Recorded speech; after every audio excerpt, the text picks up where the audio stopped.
ওর নাম ছিল সামিয়া। সাধারণ এক মেয়ে, হাসিখুশি প্রাণবন্ত, বন্ধুদের প্রিয়, ফ্যাশন পছন্দ করা, হাসি ফোয়ারা।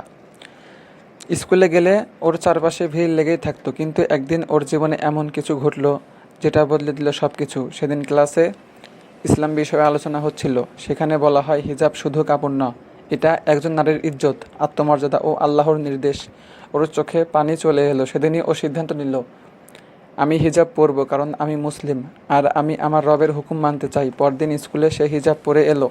ওর প্রিয় বন্ধুরা তাকিয়ে রইল অবাক হয়ে। কেউ কেউ বলল, কী ব্যাপার, এত মুরব্বি হয়ে গেছিস নাকি?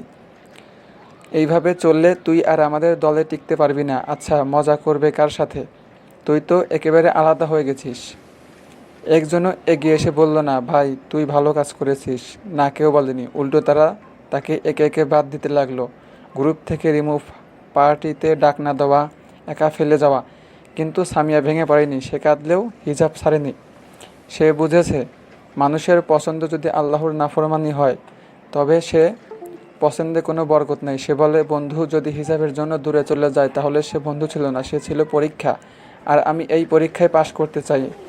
আজও সামিয়া একা, কিন্তু সে একা নয়, কারণ তার সাথে আছে সেই মহান রব, যিনি বলেন, তোমরা যদি আমার পথে কিছু ত্যাগ করো, আমি তোমাদের তার চেয়েও উত্তম কিছু দিয়ে দেব।